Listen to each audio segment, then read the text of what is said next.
curso de técnica cirúrgica, eu vejo que ele é importante para os estudantes de veterinária, por quê? Porque é uma oportunidade de treinar habilidades cirúrgicas práticas, né? A gente vê que a maior parte das faculdades acaba tendo muito conteúdo teórico e o estudante não tem a oportunidade de treinar, de colocar a mão na massa ali na real. E a gente sabe que a cirurgia não é uma disciplina teórica, é uma disciplina que exige treino.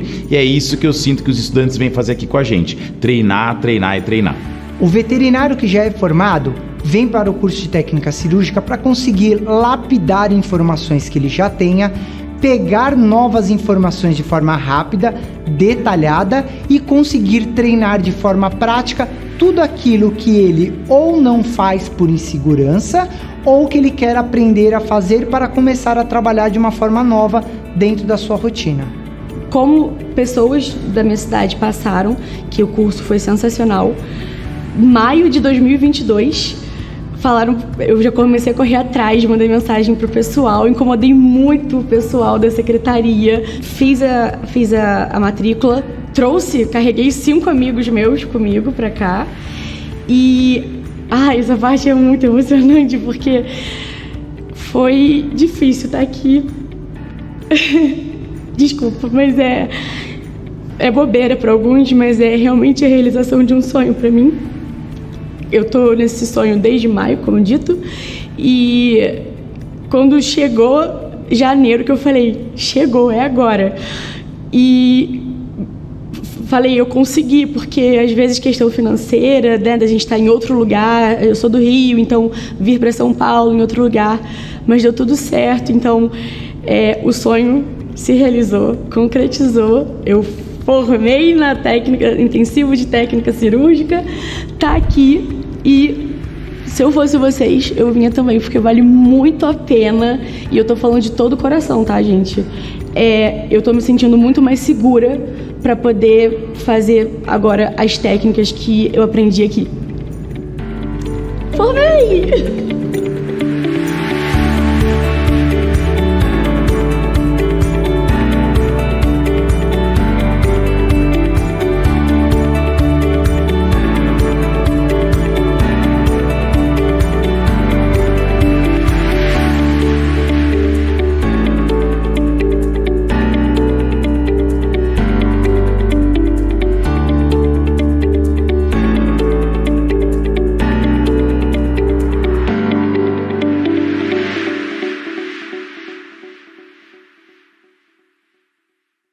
Olá pessoal, boa noite. Sejam bem-vindos a mais uma aula aqui no canal da Cirurgia Anclivepa.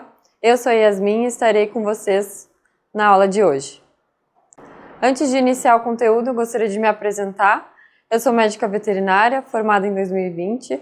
Iniciei a minha carreira na cirurgia a partir da residência, que eu fiz o aprimoramento no Hospital da Anclivepa, aqui em São Paulo. Também realizei a pós-graduação em cirurgia de tecidos moles. Me especializei na área mais de oncologia, voltada para cirurgias oncológicas, cirurgias do trato urinário, urológicas, microcirurgia, entre outros cursos. Também atualmente sou instrutora dos cursos avançados e atuo como preceptora contratada no Hospital Público da Anclivepa. Bom, sem mais delongas, vamos iniciar o conteúdo de hoje. Bom, na aula de hoje a gente vai abordar um assunto muito importante na medicina veterinária e que eu gosto muito de falar, são os princípios práticos nos cuidados paliativos dos pacientes oncológicos. Aqueles pacientes que a gente sabe que já não tem um tratamento curativo e sim apenas otimizar o conforto e a qualidade de vida desse paciente, dando auxílio ao tutor também, suporte emocional. Trazendo uma breve introdução sobre os cuidados paliativos, primeiramente é importante a gente entender qual o objetivo do cuidado paliativo no paciente, que nada mais é que promover o tratamento da dor, principalmente, e outros sinais clínicos que envolvem a doença, a fim de melhorar a qualidade de vida, independente do desenvolvimento da doença. Então, a gente busca otimizar o conforto, dar qualidade de vida para o paciente e, ao mesmo tempo, também dar um suporte emocional ao tutor. E por que indicar um tratamento paliativo? A gente sabe que na medicina veterinária, o câncer nos cães e gatos idosos tem uma alta taxa de morbidade e mortalidade, tem uma alta prevalência. E nem todos os pacientes são candidatos a tratamentos curativos, seja cirúrgico ou clínico. Então, esses pacientes a gente precisa pensar num tratamento clínico, paliativo, conservativo, né, para melhorar a qualidade de vida e trazer conforto, priorizando o controle de dor. O foco passa a ser o conforto, o bem-estar e o suporte à família. Então, o suporte também ao tutor emocionalmente. E antes da gente falar sobre o manejo prático nesses pacientes com relação ao tratamento paliativo, a gente precisa se basear em alguns fundamentos. Os fundamentos, eles se baseiam numa abordagem multidimensional, ou seja, uma abordagem física, primeiramente falando do controle de dor e controle dos sinais clínicos do paciente, uma abordagem psicológica com relação à ansiedade do paciente, o comportamento desse paciente, com relação à abordagem social também, então como é a interação do tutor animal, a relação do tutor animal é importante que seja mantida de uma forma saudável, e espiritual, com relação a crenças, valores do tutor que a gente precisa respeitar muitas vezes na tomada de decisão. A comunicação com os tutores é fundamental nesse momento. A gente precisa ter clareza quando a gente vai abordar o prognóstico do paciente, o tratamento, as opções disponíveis e como vai ser esse prognóstico do paciente, né? Quais são as perspectivas de vida com relação à qualidade de vida, conforto. A gente precisa também ser realista nesse momento e, mais do que isso, a tomada de decisão deve ser centralizada no paciente. Existem alguns indicadores de qualidade de vida, que como se fosse uma escala, que eu vou mostrar mais para frente da aula para vocês, que a gente consegue avaliar, dar uma avaliação mais clara, tanto para o tutor quanto para o veterinário que está acompanhando esse paciente, para que a gente consiga saber o quanto que esse animal tem de qualidade de vida. Aspectos éticos e decisão, que já falei para vocês, e também, infelizmente, a gente precisa conversar como um último recurso sobre a eutanásia. A eutanásia, muitas vezes, em que os animais não têm mais qualidade de vida, mesmo com todos os tratamentos disponíveis que a gente dispõe para o tutor, que o tutor faça, né? E a gente precisa levar em consideração outros fatores que eu também vou falar mais adiante na aula. A gente precisa conversar sobre a eutanásia, que muitas vezes também é um ato de amor, de compaixão com o paciente que está em sofrimento e que não tem mais reversão desses sinais clínicos. Aqui eu trouxe para vocês uma imagem que fala um pouco de tudo isso que eu conversei anteriormente no slide com vocês. Então é importante que a gente faça uma avaliação e uma reavaliação contínua, um acompanhamento contínuo desse paciente, os cuidados paliativos desse paciente.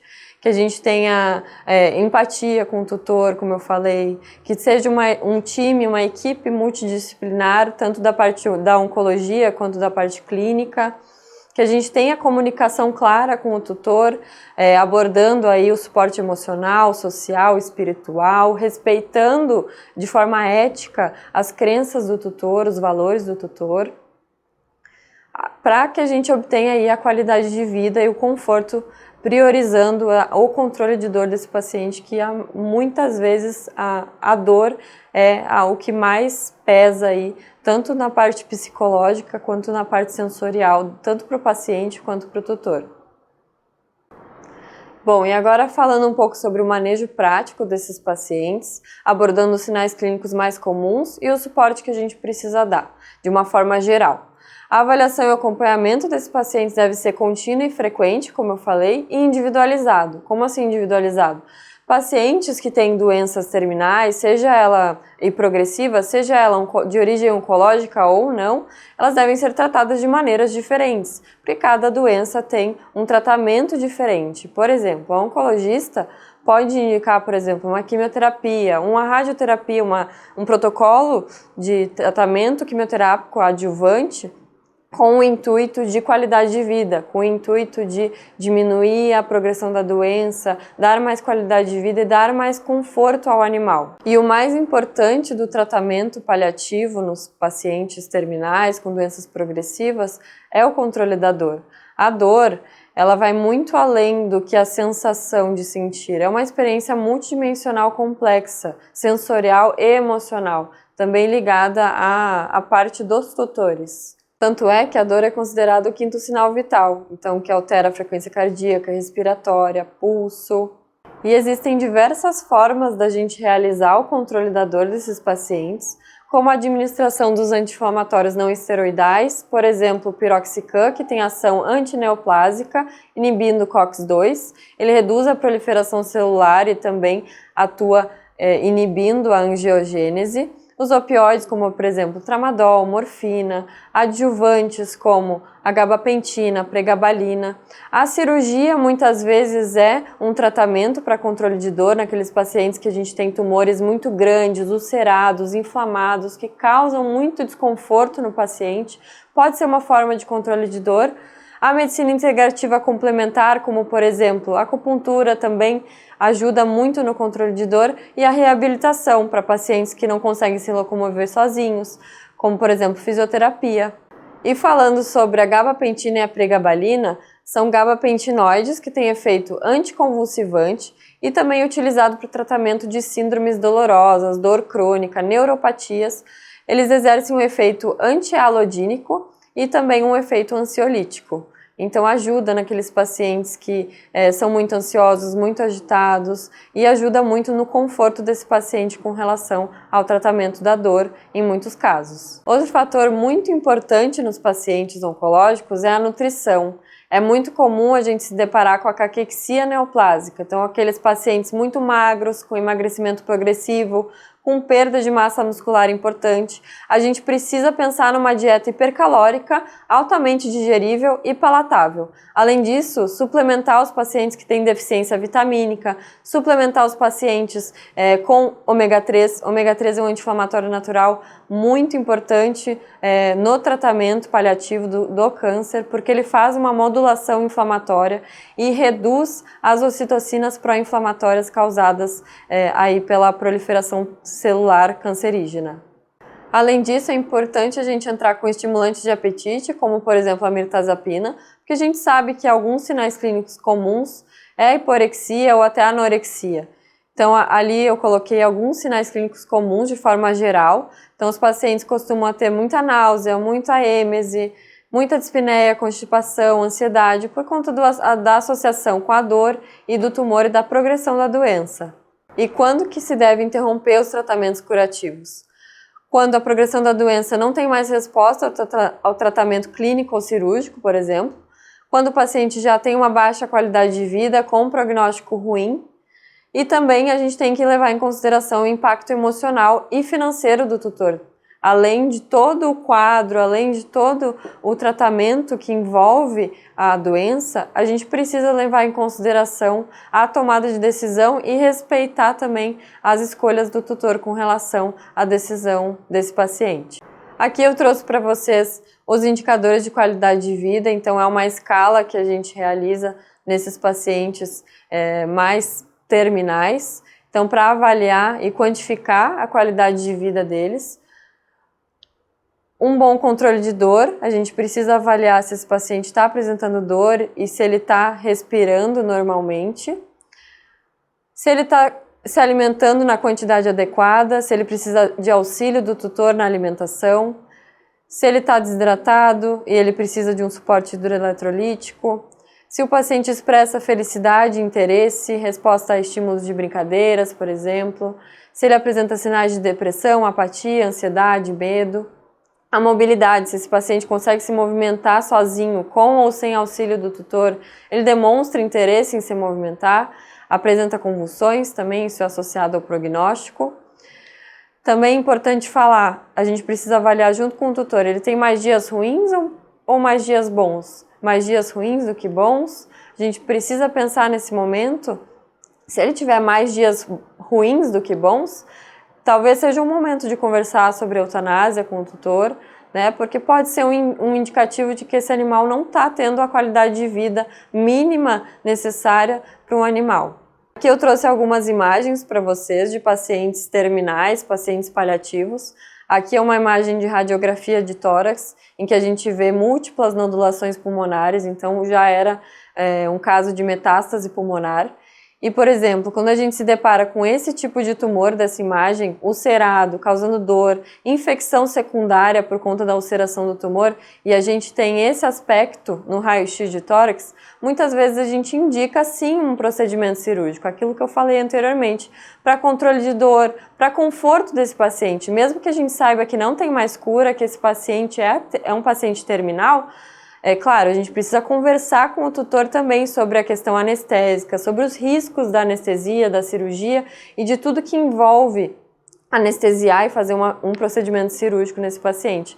Mas a gente precisa pensar principalmente no conforto e no controle da dor desse paciente. Aqui é um caso de carcinoma inflamatório mamário, né? Então, o paciente já não tem indicação cirúrgica nesse caso, ele teria indicação de quimioterapia. Aqui um caso de um condrossarcoma muito agressivo na região de membro, na região de úmero, escápula e parede torácica. Esse paciente passou por cirurgia, reconstrução torácica, mas claro, só com o intuito de qualidade de vida, de controle de dor, porque isso causa muita dor no paciente. E a gente sabe que o prognóstico é muito ruim e claro, ele vai precisar de um acompanhamento oncológico.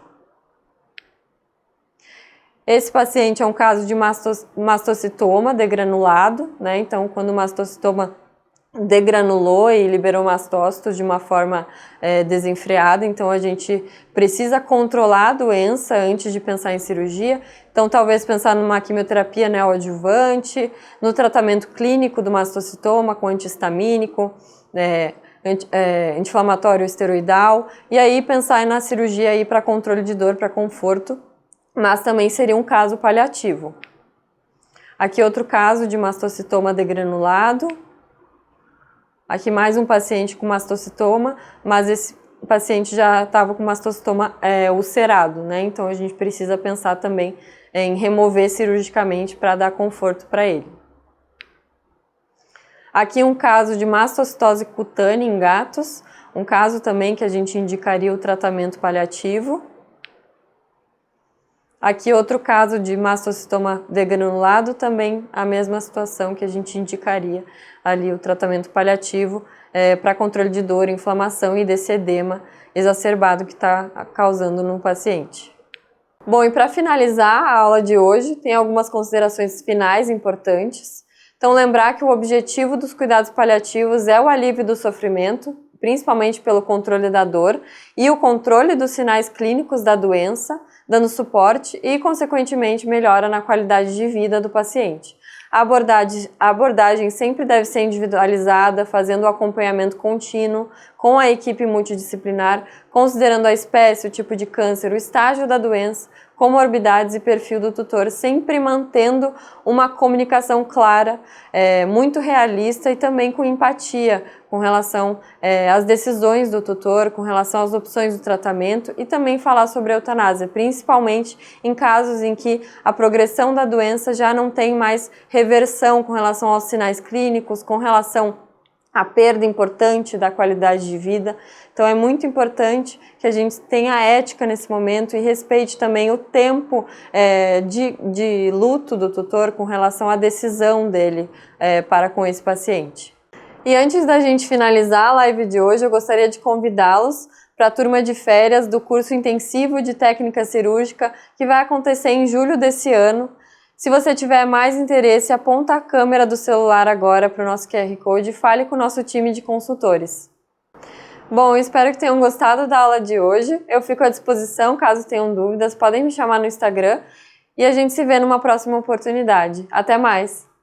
Olá, eu sou a Maria Mariana, estou formada há 2 anos em Medicina Veterinária. Eu sou de Cacoal, Rondônia. E hoje eu estou concluindo o curso intensivo de técnicas cirúrgicas na Associação Anclivepa de São Paulo. Em novembro de 2023 fiz um curso de imersão de cirurgia em felinos e desde então venho trilhando a minha trajetória na cirurgia. Com o curso de técnicas cirúrgicas pude aperfeiçoar e desenvolver novas técnicas e melhorar os conhecimentos que já tinham previamente. Eu escolhi a Anclivepa pois é referência na cirurgia e estar aqui pode me proporcionar novos caminhos, novas oportunidades e novas chances. Com certeza eu vou recomendar esse curso para os meus colegas de profissão, pois aqui é um momento onde a gente tem a oportunidade de estar imerso a essa realidade que a gente busca.